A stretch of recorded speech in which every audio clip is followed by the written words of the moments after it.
ዛሬ በህይወት ዘመኔ ለአንድ ጊዜ እንኳን እገኝበታለሁ ወይ ሄድበታለሁ ብዬ አስቤ ማላቀው ቦታ ነው የተገኘሁት።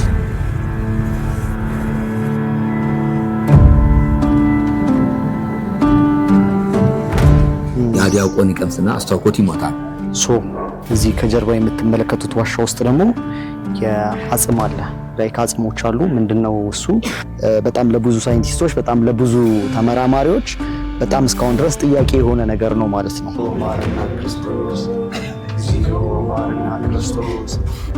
ከሞተ በኋላ ነው ተነስቶ ህንጻው ለማነጽ የጀመረው ማለት ነው። እንግዲህ ክርስትና እምነት እንዲስፋፋ አይፈልግም ነበረ እና ወደ ላይ ከመገንባት ይልቅ ከመሬቱ ጋር አመሳስሎ ከመሬት በታችን ነው መገንባት የተመረጠው ማለት ነው።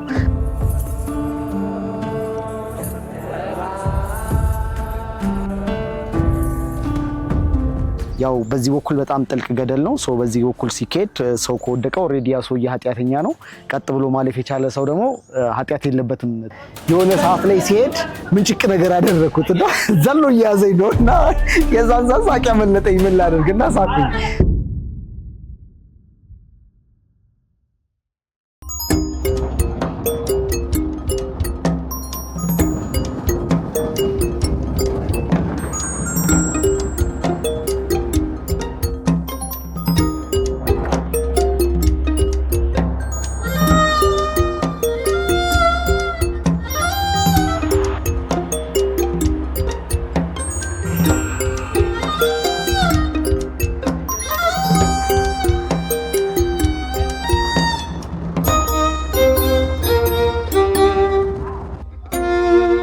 እንዴት ናችሁ? በህይወት ዘመኔ አንድ ጊዜም እንኳን ሄድበታለሁ ወይም እገኝበታለሁ ብዬ አስቤም አልሜም የማላቅበት ቦታ ላይ ነው የተገኘሁት፣ ላሊበላ።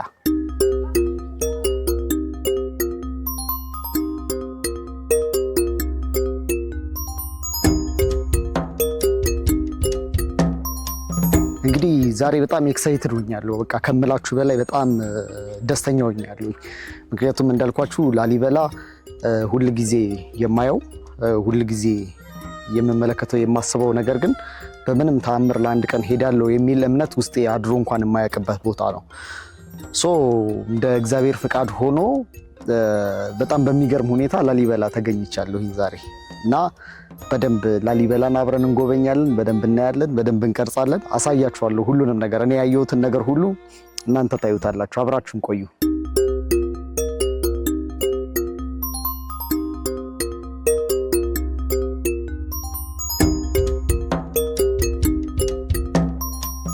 ላሊበላ እንግዲህ በላሊበላ ከተማ አቅራቢያ የሚገኝ ሲሆን በዚህ ቦታ ላይም 11 ውቅር አብያተ ክርስቲያናቶች አሉ። 11 ላይክ እንደዚህ ተፈልፍለው ፍልፍል የሆኑ የተሰሩ 11 አብያተ ክርስቲያናቶች የሚገኙበት ቦታ ነው ማለት ነው። ታሪኮች እንደሚናገሩት በ12ኛው ክፍለ ዘመን መጨረሻ እስከ 13ኛው ክፍለ ዘመን መጀመሪያ ድረስ ነው ይሄ ነገር የተገነባው ማለት ነው። ቦታው ሲገነባ ምንድነው በጣም ከፍ ያለ ተራራ ላይ እና በጣም ጠንካራ የሚባል ጥቅጥቅ ያለውን ድንጋይን ፓርት ተመርጦ ነው ያ ፓርት ወደ ታች ተቆፍሮ ነው የተሰራው ማለት ነው። እና በጣም ጠንካራ ድንጋይ ነው እንደምታዩት፣ በጣም ትልቅ አለት ነው። የተገነባበት ጊዜ ደግሞ እንዳልኳችሁ ወደኋላ 12ኛ ክፍለ ዘመንን ተጉዘን ነው። ያ ማለት በጣም ጥንት የነበረ ጊዜ ነው። ምንም አይነት ቴክኖሎጂ፣ ምንም አይነት መሳሪያ ባልነበረበት ሰዓት ላይ አንድን ትልቅን አለት ወደ ታች ቆፍሮ ፈልፍሎ እንደዚህ አይነት ህንፃን ማውጣት ማለት እጅግ በጣም የሚያስገርም ነገር ነው እና እስካሁንም ድረስ በእርግጥ በምን አይነት ጥበብ በምን አይነት ሁኔታ እንደተሰራ ከመላመት ውጪ በስነ ስርዓት ስፔሲፊክ ተደርጎ የተቀመጠ ነገር የለም። በጣም ለብዙ ሳይንቲስቶች፣ በጣም ለብዙ ተመራማሪዎች በጣም እስካሁን ድረስ ጥያቄ የሆነ ነገር ነው ማለት ነው። እንግዲህ እዚህ ላሊበላ ውስጥ ከተሰሩ 11 ውቅር አብያተ ክርስቲያኖች ውስጥ አብዛኞቻችሁ የምታውቁት በመስቀል ቅርጽ የተሰራው የቤተ ጊዮርጊስ ቤተ መቅደስ ይሄ ነው ማለት ነው። ወደ ታችኛው ፓርት ደግሞ ገብተን እናያለን ማለት ነው። እንደዚህ ነው ተፈልፍላ ላይክ እንደ ደረጃ ሳይሆን በምን አይነት መንገድ ነው የሚገባው የምትሉ ሰዎች እንደዚህ ነው ታያችኋት። እቺ ተፈልፍላ እቺኛዋ መንገድ ወጥታላት ነው። በዚህ ውስጥ እንወርዳለን ማለት ነው።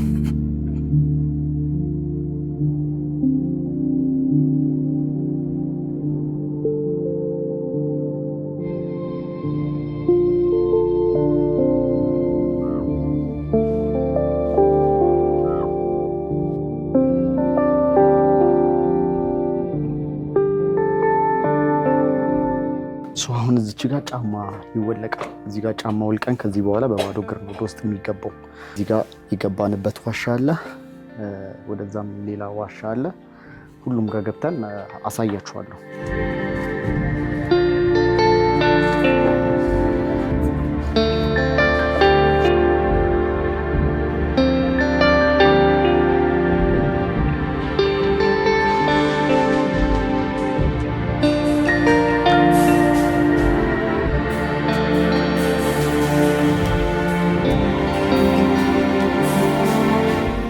ሙሉ ድንጋይ ነው። ምንም አይነት ተጨማሪ አድ የተደረገበት የግንባታ እንትን የለም። ይሄ ሲሚንቶ፣ አሸዋ ምናምን አንድ ግንባታ የሚያስፈልገውን ነገሮች ያሟላ አይደለም። በቃ ሙሉ ለሙሉ ወጥ የሆነ ድንጋይ ነው ማለት ነው። እና ልክ ቦታው ላይ መታችሁ ስታዩት በጣም ያስገርማችኋል። በጣም ትልቅ ነው፣ በጣም ግዙፍ ነው። ልክ ይህንን ነገር ስታስቡ እጅግ በጣም የሚያስገርማችሁ ነገር ምን እንደሆነ ታውቃላችሁ? እንዴት ተሰራ የሚለው ሳይሆን የተሰራበትን ዓመተ ምህረት ወደ ኋላ ሄዳችሁ ስታዩት ነው። እና አገነባቡ ብቻ አይደለም የሚገርማችሁ፣ ሲገነባ ሰዎቹ አስተሳሰባቸው፣ ጭንቅላታቸው የገነቡበት መንገድ። አሁን ኢቭን ከላይ አይታችኋት ከሆነ የመስቀል ዲዛይን አለቻት አይደለ? ሶ እግረ መንገዳቸውን ምን አድርገውታል? ውሃ ዝናብ ሲዘንብ ውሃ የሚወርድበትንም መንገድ አመቻችተው የሆነ ሰርተውታል። እና እነዚህ ነገሮች እጅግ በጣም ነው የሚገርሟችሁ።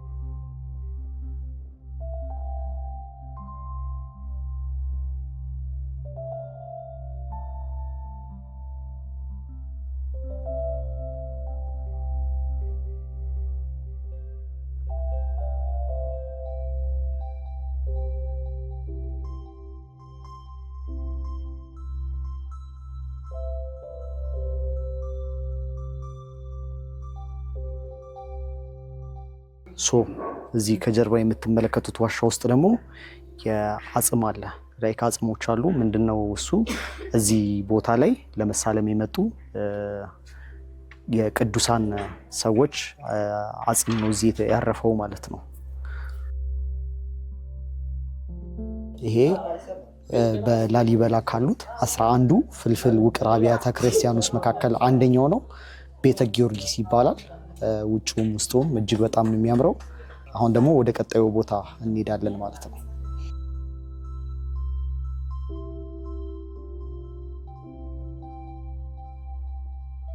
ላሊበላ በጣም ለብዙዎቻችን ወይም ደግሞ በጣም ለብዙ ሳይንቲስቶች እስካሁን ድረስ የሆነ ተአምር የሆነ ያገነባብ ወይ ደግሞ ያነጻጽ እንትን ያለው እና ከአንድ ወጥ የሆነ አለት ቅድም እንደነገረኝ 900 ዓመትን በፊት ወደ ኋላ ተሻግሮ በምን አይነት ቴክኖሎጂ ሊገነባ ቻለ?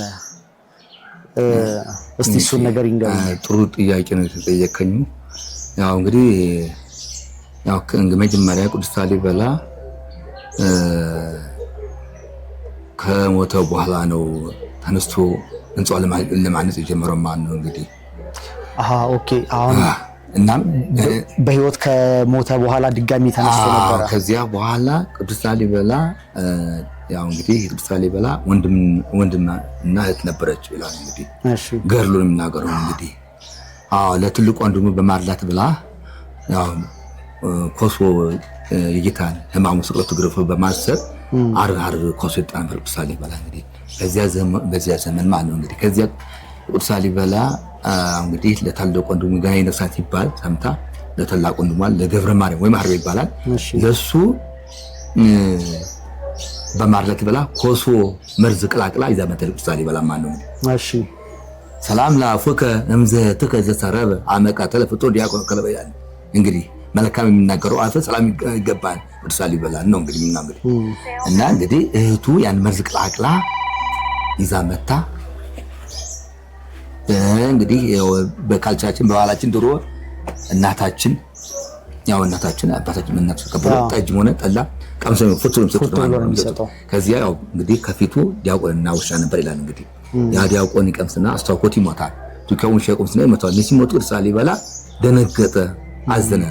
ይሄን ነፍሳት የሞቱ በእኔ ምክንያት ነው ብሎ ቅዱስ ላሊበላ አይ እነሱ የቀመሱ መቅመስ አለብኝ ብሎ ቆረጣ። ያን ቆርጦ ማለት ቀረ ያን ቀመሰ ያወቀ ቀመሰው ሞት አለብኝ እነሱን መከራ ማየት አለብኝ ብሎ ያን ቀመሰ። ሞተ። ይሞት እንጂ እስከ 3 ቀን ሙቀት ማለት ነው። ቅዱስ ላሊበላ ህዝቡ ቤተሰቡ ሊገኙት ፈለጉ።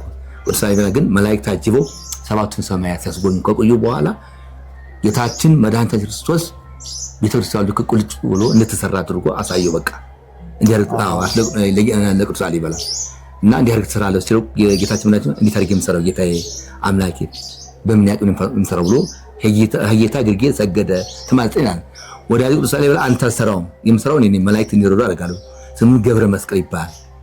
አሁን እንግዲህ ገብረ መስቀል ይባላል። ትክክል። ከዚያ በኋላ ይህን ቃል ኪዳን ከሰጠው በኋላ ልክ እንቅልፍ ማን እንደምነሳው በሶስተኛው ቀን ተነሳ።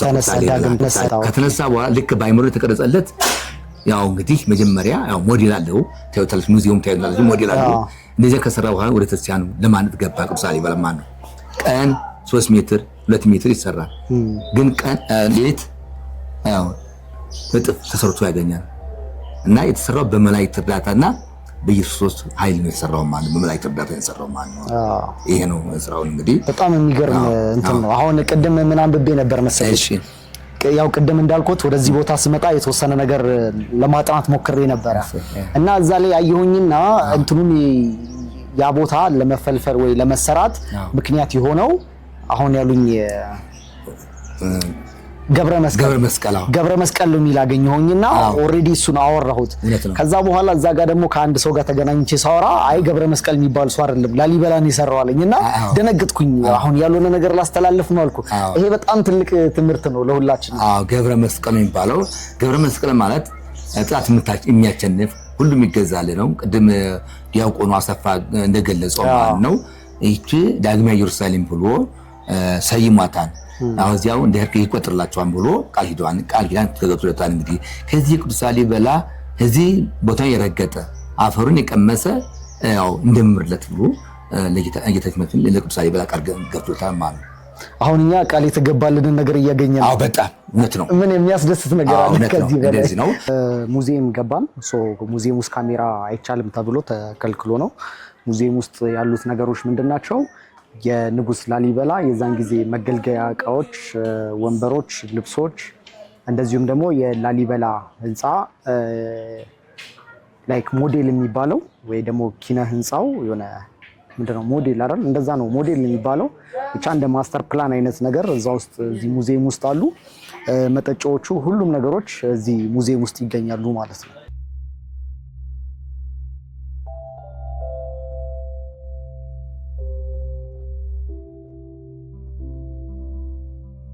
አሁን ደግሞ ያለነው የሁለተኛው የውቅር ወይም ደግሞ የፍልፍል አብያተ ክርስቲያናት ውስጥ ነው ያለነው። የሁለተኛው ቦታ ማለት ነው። ቅድም አንደኛውን አይተናል፣ አሁን ሁለተኛ ነው ያለነው።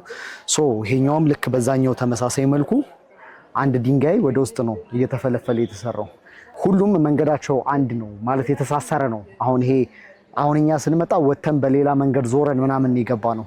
ነገር ግን 11ዱም ውቅር አብያተ ክርስቲያናቶች ውስጥ ወጥ በሆነ መንገድ ውስጥ ወይ ደግሞ ወጥ በሆነ ሂደት ውስጥ ነው የተሰራው ማለት ነው። መንገዳቸው ኦልሬዲ ተመሳሳይ ነበረ። በዛን ሰዓት ጊዜ እንደዚህ አይነት መንገድ አልነበረም። አሁን ይሄ እዚህ ጋር እኔ የቆምኩበት መንገድ ምናምን የምታዩት ሁሉ አሁን ላይ የተሰራ ነው። ምክንያቱም አሁን የተሰራው ለምንድን ነው? ህዝቡ በጣም ብዙ እየሆነ ስለመጣ እንደዚሁም ደግሞ ጎብኚዎች ምናምን ስለመጡ ብዙ ሰው ስለሚኖር ግዴታ መንገድ መሆን ስለነበረበት ነው። የዛን ጊዜ የነበረችዋን መንገድ አሁን እንደምትመለከቷት እዚች ጋር እቺ ቀጭኗ መንገድ ናት። በቃ ከታች ጀምሮ እስከዚህ ጋር ድረስ አንድ ላይ ተያይዞ የሚመጣው በዚች ቀጭኗ መንገድ ውስጥ ነው ማለት ነው። እንደምታዩት ወደ ታች በጣም ተቆፍሮ የተሰራ ነው እና ሌላኛው ነገር ደግሞ የቅዱስ ላሊበላን ሁሉንም ቤተክርስቲያናቶች ስታዩት ወደ ታች ተቆፍሮ የተሰራ ነው፣ ወደ ላይ ከፍ ያለ አይደለም። አንደኛው ምክንያቱ ምንድነው? ከዛን ጊዜ ጋር የነበረው በዛን ሰዓት በነበረበት ጊዜ በቅዱስ ላሊበላ ጊዜ የክርስትና እምነት ጋር ትንሽ ጥሩ የሆነ እንትን አልነበረም። ክርስትና እምነት እንዲስፋፋ አይፈለግም ነበረ እና ወደ ላይ ከመገንባት ይልቅ ከመሬቱ ጋር አመሳስሎ ከመሬት በታችን ነው መገንባት የተመረጠው ማለት ነው።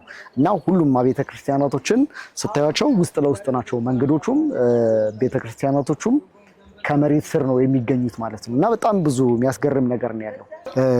ይሄ ማለት ቅድም ያሳየኋችሁ ያቺ ቀጭኗ መንገድ ናት ሰዎቹ የሚጓጓዙበት የነበረችው። ይሄኛው ከላይ የነበረው መንገድ ከመሰራቱ በፊት በዚህ በኩል ይመጡባት የነበረችው መንገድ ናት ማለት ነው። እቺ ሁለት ጥቅም ነው ያላት። አንድ ጥቅም ብቻ መንገድ ብቻ አልነበረም። ምንድነው ላይክ ይሄ እንደምታዩት ዙሪያው በተራራ የተከበበ ነው እንደምታዩት አይደለ? ዝናብ ሲዘንብ ይሄ ቦታ እንዳለ በውሃ ይሞላል ማለት ነው። በውሃ ተሞልቶ ይሄ ላይክ ይጥለቀለቃል አይነት ነገር ነው። ገባችሁ? አሁን ግን እቺ እንደ መንገድም ታገለግላለች። የሚመጣው ጎርፍም በወንዝ መልክ በዚህ በኩል እንዲሄድ ይሆናል ማለት ነው።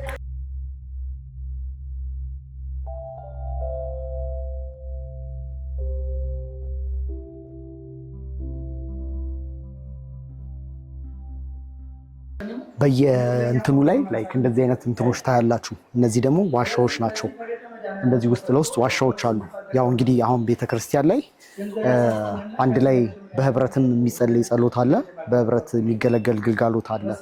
ከዛ ደግሞ በግላቸው ቁጭ ብለው የሚጸልዩ በግላቸው ከእግዚአብሔር ጋር የሚነጋገሩ ሰዎች አሉ።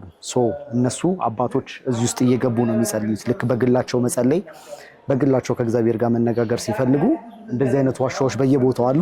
እዚህ ውስጥ ቁጭ ብለው ጸሎታቸውን ያቀርባሉ ማለት ነው፣ ወይም ደግሞ ያነባሉ መጽሐፍ ቅዱስ።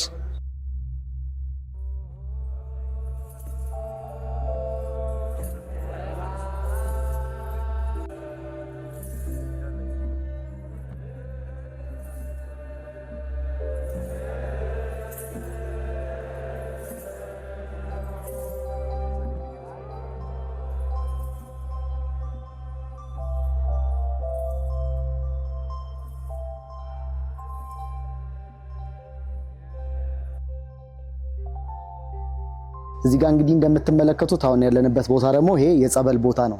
ይሄ የጸበል ቦታ በጣም ብዙ ታምራቶች የሚፈጸሙበት ቦታ ነው። ርቀቱ 11 ሜትር ነው ወደ ታች ጥልቀቱ ማለት ነው። እና ምንድነው ከሚፈጸሙት ታምራቶች ውስጥ መካከል አሁን የተነገረን ልንገራችሁ። እዚህ አካባቢ ላይ መውለድ የማይችሉ ሴቶች ምናምን ነገር ይመጣሉ ብዙ እና በገመድ ይታሰሩና ገመድ አለ እዚህ ጋር ይያዛሉ፣ ወደ ውስጥ ይገባሉ። ጭንቅላታቸው እስኪሰምጥ ድረስ ወደ ውስጥ ይገቡና ይወጣሉ ማለት ነው። ከዛ በኋላ ወደ ቤተ መቅደሱ ይገቡና ይሳላሉ ማለት ነው። ስለታቸው ይሳካላቸዋል። መውለድ የማይችሉ ሰዎች እንዲወልዱ ይሆናል ማለት ነው። በጣም ብዙ ታምራቶች ይፈጸማሉ እዚህ ጋር እና ይሄ አንዱ የላሊበላ በጣም ትልቁ ታሪካዊ ቦታ ነው። እስቲ እንቀጥል ደግሞ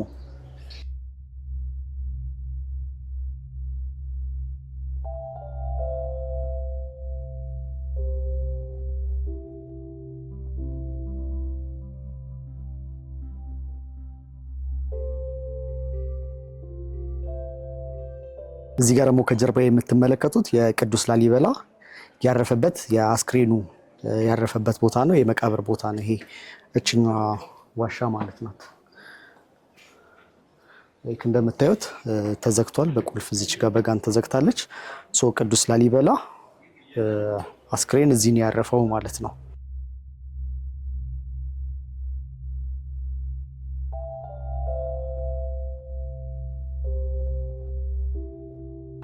እና እዚህ አካባቢ ላይ ያሉ ሰዎች በአጠቃላይ አብዛኞቹ ላይክ ይሄ ገበሬ የምትሏቸው ባላገር የምትሏቸው ምናምን በቃ አብዛኞቹ እንግሊዘኛ በጣም ጎበዝ ናቸው። በጣም እንግሊዘኛና ሌሎችም ቋንቋዎች ፋፍ ናቸው። ምክንያቱም እዚህ በጣም ብዙ ቱሪስቶች ይመጣሉ። አሁን ራሱ ስቲል ዛሬ የሆነ ቋንቋ የሚናገሩ ቱሪስቶች ነበሩ። እነሱን ያስጎበኟቸዋል እየዞሩ ምናምን ነገርና እንግሊዘኛ በጣም ጎበዝ ናቸው አብዛኞቹ። በጣም ብዙ ቋንቋውን ላይ ይችላሉ ከእንግሊዘኛ አልፎ ማለት ነው። ያው በጣም ብዙ መጣን፣ ሞቀን፣ ደከመን፣ ውሃ ጠማኝ በጣም። አሁን ያለነው እንግዲህ የተወሰኑ 1-4 አብያተ ክርስቲያናቶች ነው የሚቀሩን። አሁን ቤተ ገብርኤል ያለ ነው። አሁን ወደ ቤተ ገብርኤል እየገባን ነው። ኦሬዲ የሱ መግቢያ ጋር ነው እስቲ ቤተ ገብርኤል ጋር ደግሞ ያሉትን እንትኖች እናያቸዋለን። አብዛኞቹ የህንፃ አገነባባቸው ተመሳሳይነት አላቸው፣ ብዙ ልዩነት የላቸውም። እና እስቲ እንግባና ደግሞ እናያለን። አብራችሁን ሁኑ።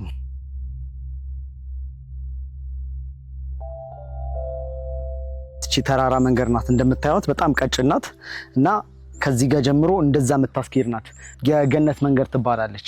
በድሮ ጊዜ በዚሽ በኩል አድርጎ እንደዚህ አልፎ ያችን ያቋረጠ ሰው ኦሬዲ ኃጢአት የለበትም መንግስተ ሰማያት ነው የሚገባው ተብሎ ይታመን ነበረ። ነገር ግን ያ አፈ ታሪክ ነው ማለት ትክክለኛ የሆነ ነገር ሳይሆን እንደ አፈ ታሪክ ነው አሁን ላይ እንትን የሚባለው። ግን ያው በዚህ በኩል በጣም ጥልቅ ገደል ነው። ሰው በዚህ በኩል ሲኬድ ሰው ከወደቀ ኦሬዲ ያ ሰውዬ ኃጢአተኛ ነው። ቀጥ ብሎ ማለፍ የቻለ ሰው ደግሞ ኃጢአት የለበትም ተብሎ ይታመን ነበረ። ድሮ ነው፣ አሁን አይደለም። እስቲ ወደዛ ደግሞ እንግባ።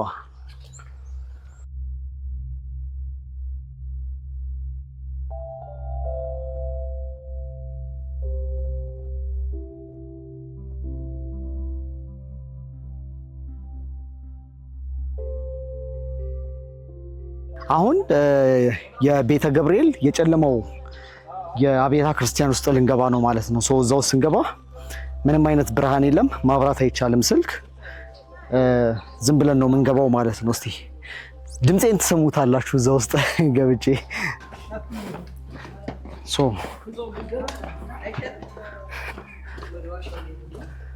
ወደኋላ ቀረው እና እየተቆጡ ነው። ለምንድን ነው ወደኋላ ብቀረው እያሉኝ ነው።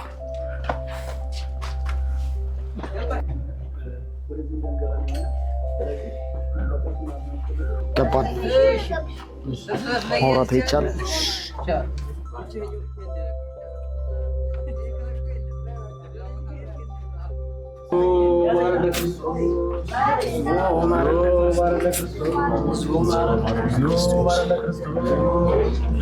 እግዚኦ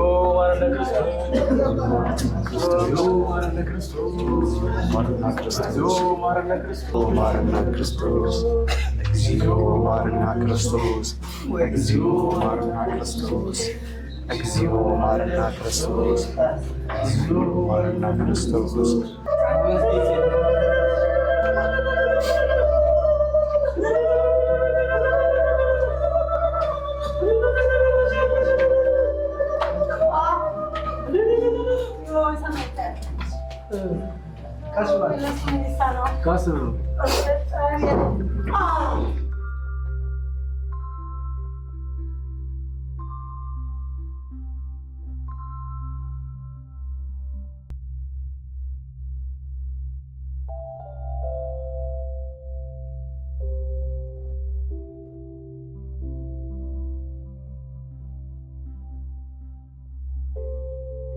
ያው እንግዲህ የጨለማውን ፓርት አልፈነው መተናል። በጣም ነው ደስ የሚለው እና ያው ፈጣሪ ይቅር ይበለኝ እናንተ ይቅር በሉኝ። ስቅ ያለው ውስጥ ለምን መሰላችሁ የሳኩት? አይሳቅም አይ ነው ግን ስቅ ያለው ለምን መሰላችሁ? ግድግዳ እንደዚህ ይዘን ነው የምንሄደው እና ከኋላ የነበረው ልጅ ቲሸርቴን እንደዚህ አድርጎ ይዞኛል ማለት ነው። ላይክ ፈርቶ ይሆን አላውቅም፣ እንደዚህ ይዞኛል እና የሆነ ሰዓት ላይ ሲሄድ ምንጭቅ ነገር አደረኩትና ዘሎ እያዘኝ ነውና የዛን ሳቅ ያመለጠኝ ምን ላደርግና ሳኩኝ። ብቻ ይቅር በሉኝ፣ ይቅር ይበለኝ። አይቻልም መሳቅ ግን ስቅ ያለው። አሁን የገባናት እቺ የጨለማዋ ፓርት አለች አይደለ? ሰምታችሁን ከሆነ ልክ ከገባንበት ሰዓት ጀምሮ ቀኛችንን ይዘን እግዚኦ ማረና ክርስቶስ እያለን ነው የወጣ ነው። ያ ማለት የምንድነው? ከሲኦል ወደ ገነት አብቃን አይነት ነገር እየተባለ ነው። ያ ጨለማው መንገዱ ልክ የሲኦል ተምሳሌት ነው ማለት ነው። እና ቀኛችንን ስንይዝ ደግሞ ቀኛችን የገነትን እንትን አይደለ የሚያመለክተው። ሰው ቀኛችንን ይዘን ነው እግዚኦ ማረና ክርስቶስ እያለን የወጣ ነው ማለት ነው። ከጨለማ ወደ ብርሃን መጣን ማለት ነው። አሁን ይሄ በዚህ በኩል ያለውን ስታዩት ይሄ የውጭኛው ፓርት ስቲል እስካሁን ድረስ ጠንካራ ነው፣ ምንም ነገር አልሆነም። ይሄኛው ግን ጥላ የተደረገለት ፓርቱ ወደ ማርጀት ደረጃ እየሄደ ነው። ስቲል ምን ተደርጎለት? ጥላ ከለላ እንዲሆነው ከዝናብና ከፀሐይ እንዲከላከሉ ተብሎ ነበር የተደረገው። ግን ወደ ማርጀትና የሆነ እንትን ወደ ማለት ነገር ሄዷል እላዩ ማለት ነው። ሶ ገባችሁ? ጥላ ኖሩት ከማርጀት አላስዳነውም ማለት ነው። ለዛ መነሳት አለበት፣ ጥቅም የለውም። በቃ የዚህ የላሊበላ አጠቃላይ የውቅር አብያተ ክርስቲያናቶቹ እንደዚህ እንዲሆኑ ነው ሲታነጽም የታነጸው። ሰው መሆንም ያለበት እንደዚሁ ነው። ልክ ክፍት መሆን አለበት። ሰው ይነሳል ተብሏል ማለት ነው።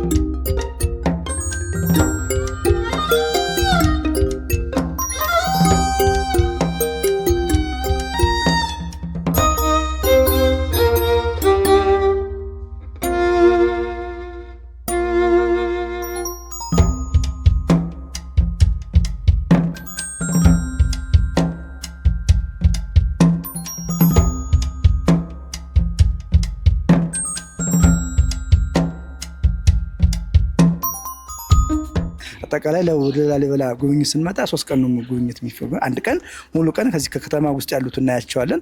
2 ቀን ደግሞ በገጠር ውስጥ ገጠር ውስጥ ላይ ያሉት ቤተክርስቲያኖችን እነሱ እናያለን ማለት ነው። ስለዚህ እነዚህ አሁን ከተማ ውስጥ ላይ የምናያቸውን ጉብኝታችን እዚህ ላይ ጨርሰናል ማለት ነው። እሺ በጣም እናመሰግናለን። እግዚአብሔር ይስጥልኝ። እሺ ክቡራንና ክቡራት ማህበረሰቦቻችን እንግዲህ በላሊበላ የነበረንን ቆይታችንን በጣም ከብዙ በጥቂቱ ለእናንተ እንዲበቃ እንዲመጥን አድርገን እኔ ማየት የቻልኩትን ሁሉ ለእናንተ እንደዚህ ያሳየቻችኋለሁ። አብራችሁን ስለነበራችሁ አመሰግናለሁ። ሰብስክራይብ ያድርጉ።